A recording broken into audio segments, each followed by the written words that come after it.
Hey guys, Peter here to tell you about the latest from the vintage Caravan, Portals, out September 26 on Napalm Records. The album has 17 tracks, 59 minutes in length, and this is the band's 6th full-length studio album. They are an Icelandic rock band.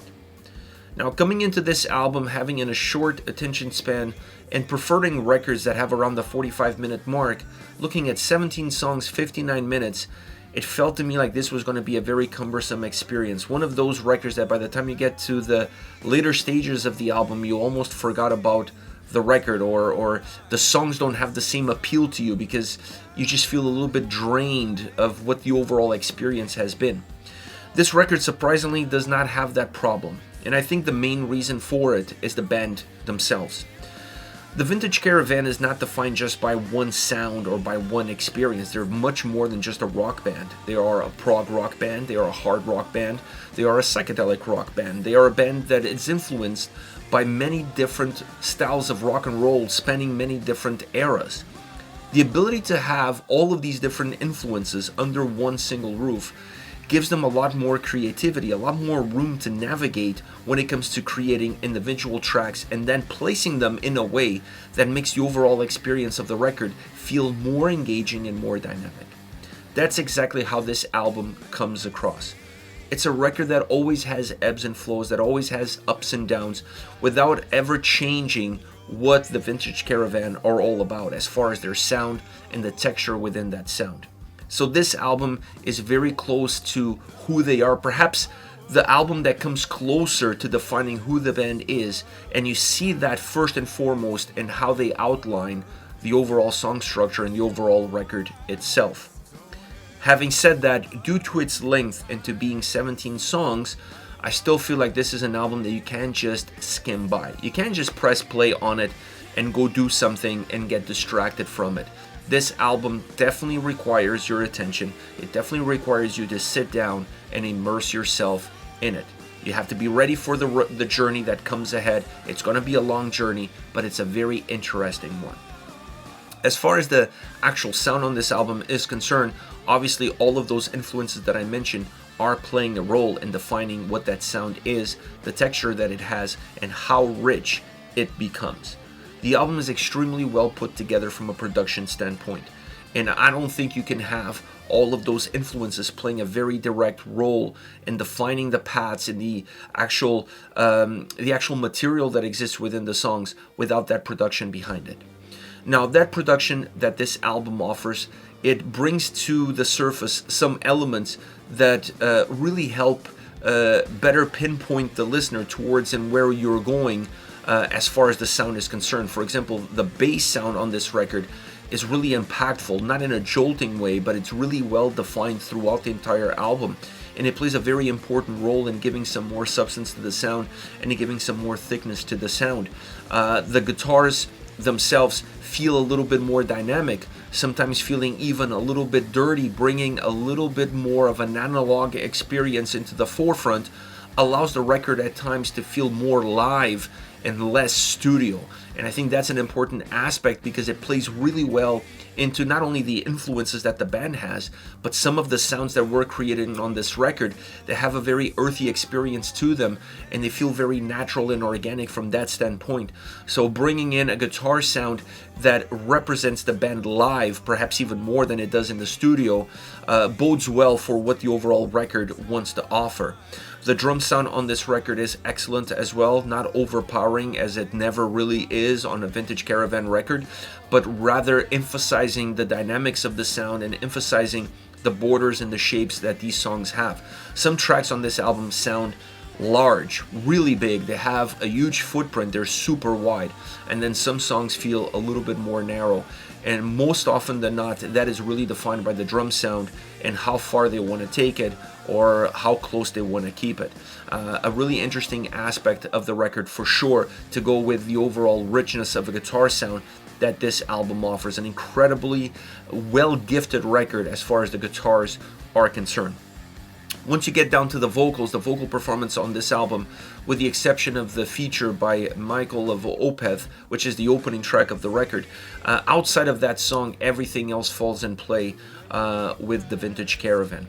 I felt like this album vocally perhaps a little bit more mature, a little bit better connected with the experience of the songs. And considering how many different influences the band has and in how many different directions they went throughout this entire album, having a vocal approach that mimics the sound, the feel, the vibe, really helps the songs in a tremendous way. It makes them feel more connected, it makes them feel richer, more alive, that they have more to offer. So this album vocally definitely went in different directions from its predecessors. I felt it was a lot more organic and matching the vocal performance with the organic natures of the songs. When you put it all together, this is definitely one of the most daring records that the band has ever released. I'm going to use the word mature because this album really feels like the band is coming into its own, taking all the things that they've learned from touring, taking all the things that they've learned from working in the studio. This is their 6th album. I think this is when you start to really perhaps find yourself and be comfortable with what you have found about yourself. And this record really shows no fear from them, going in a much different direction, creating a much larger album, not just in terms of length and number of songs, but larger in terms of the impact of the sound itself. As far as favorite songs, I wouldn't call necessarily these 3 tracks that I want to mention favorite songs. I picked these 3 songs just to illustrate how diverse this album is while still sounding like the vintage Caravan. The first song is Days Go By.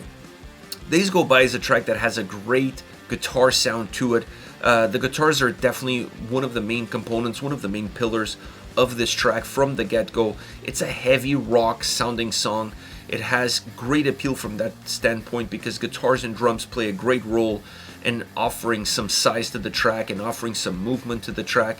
The vocals add this sense of open road. This song really feels like a track that you need to listen to it in the car when you're driving, windows down, rooftop down. You just really need to feel the sense of nature, of being out there, being on the road, taking it all in. It just has that rock and roll, open road, rebel mentality to it. It has a little bit of throwback when it comes to that sort of sound, that sort of feel, that sort of appeal. But it really comes down to how good the vocals are, how much thickness to the sound the bass gives, and then the phenomenal guitar performance that the track has throughout. It's a really heavy guitar-focused track that still allows the vocals to have a very important role as well. Then you have a song like Alone. Similar to Days Go By, but not as open, not as rebel. Alone has more of a dependency on the vocal performance. The vocal performance on this track feels more impactful. It's still very rock driven, still very guitar driven, but the vocals on this track take a much further leap forward than they did in Days Go By. Days Go By, there's more of a complement of sound and vocals.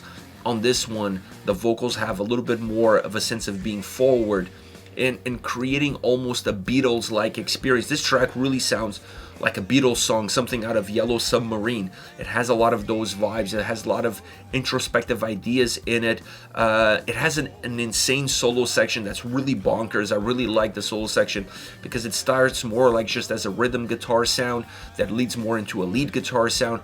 I really enjoyed the way the solo section was arranged on this track, but the overall track really gives a lot more emphasis to the vocals while the guitars do some of the heavy lifting underneath it. Then last but not least, my Aurora. This is an acoustic guitar track throughout with just acoustic guitars pretty much and vocals taking center stage. It's a ballad. A much different song from the 2 previous tracks. This one perhaps still having in common the fact that it has the vocals as the lead, as it should when it comes to an acoustic song, and the guitarist playing an important role in showing the overall diversity that exists of guitar sound on this album going fully acoustic. It's a great track, it's a great ballad, a song that has a sense of warmth to it. It's very earthy, if you will, and the acoustic guitars really help define that element, that aspect of it, and it's definitely a great song all around. This is it, the Vintage Caravan with Portals. Once again, out September 26 on Napalm Records. Let me know your thoughts on the band, on the singles. Hit me up in the comment section. I'll see you all at the next video. Take care, guys.